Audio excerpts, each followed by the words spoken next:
Battle of Ardahan between the 25th of December 1914 to the 18th of January 1915 was the Ottoman military operation commanded by German Lt.Col.Stange to capture the city of Ardahan and cut the Russian support link to Sarikamish-Kars line in supporting the Battle of Sarikamish. Background: the operation was part of what the Russian Empire viewed the Caucasus Front.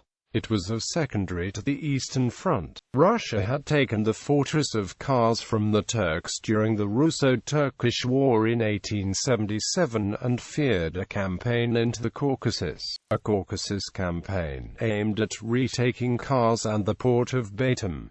The Ottoman generalship and organization were negligible compared to the Allies. Caucasus campaign planned to be a distracting effect on Russian forces. Enver hoped a success would facilitate opening the route to Tbilisi and beyond. With the revolt of Caucasian Muslims, another strategic goal was to cut Russian access to its hydrocarbon resources around the Caspian Sea. This long-term goal made Britain wary.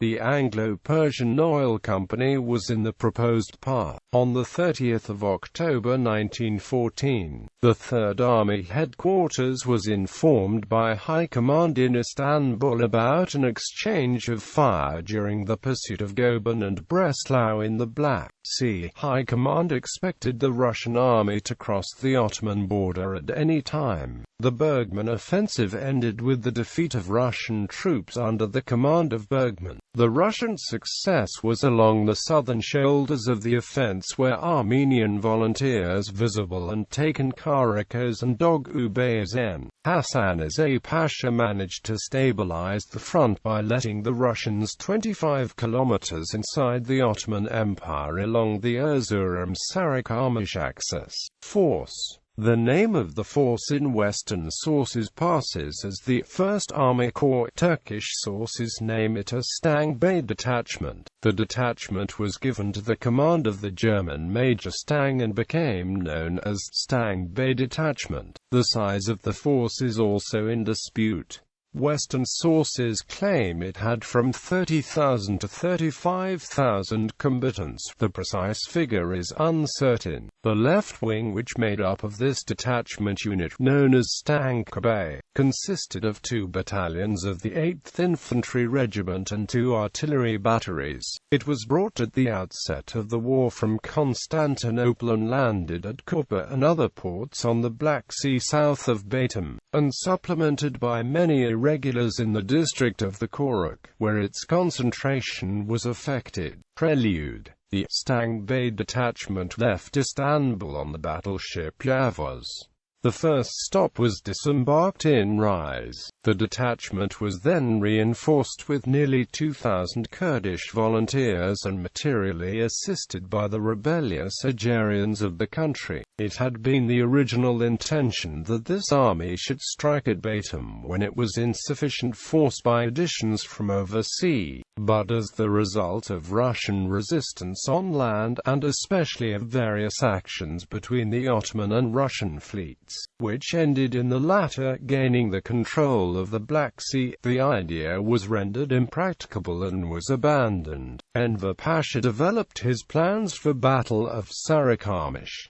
The Stange Bey unit and its supports were fitted to his plan as a secondary force. They were to cut the support for Russian forces at Sarikamish-Kars. The Stange Bey detachment conduct highly visible operations to distract and pin Russian units. In his plan, Stange Bey operated in the Koruk region and seized the road. Battle. On the 15th of December 1914, Stange Bey occupied Ardahan.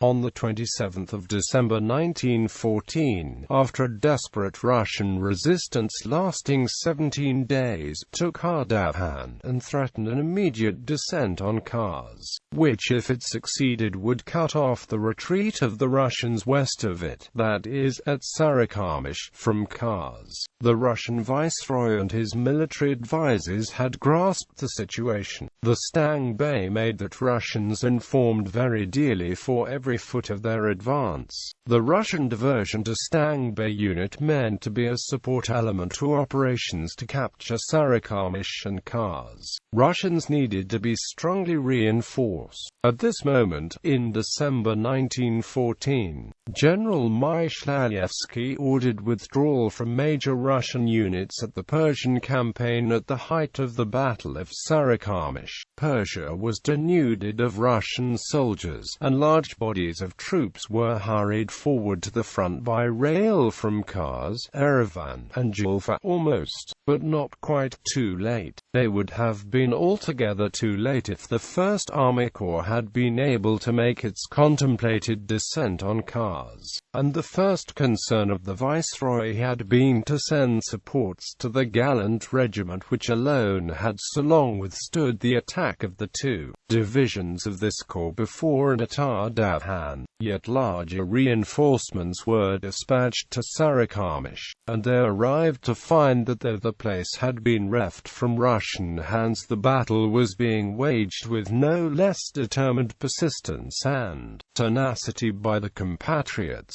Neither at Ardahan nor at Sarikamish were the Russians, even in the closing stages. Hardly any information regarding the Battle of Ardahan can be obtained beyond statements that after the place was bombarded, the Russians drove the Stange detachment group out. Russian accounts state, by repeated charges utterly routed the enemy, who was crushed into fragments. Under the Russian pressure, the Kurdish tribe volunteers separated from the Stange unit. These broken remnants fled in confusion back to Ardahan, but, hotly pursued, were not allowed to rest long, as it was reoccupied by the victors on the 18th of January 1915. Some survivors from the battle made good their escape into their own territory. The others sought refuge in the fastnesses of the Korik ranges, where the Algerians gave them shelter. This was the original unit established in Istanbul. Stange re-established this unit. On the 1st of March 1915, the Stange detachment without volunteer support went back to its initial line. The Stange detachment managed to resist the Russians for more than 2 months in the region. Aftermath. The battle was the subject of a Lubbock popular print. Bibliography. Erickson, Edward J. Ordered to Die, A History of the Ottoman Army in the First World War. Greenwood Publishing Group, p. 256. ISBN 9780313315169.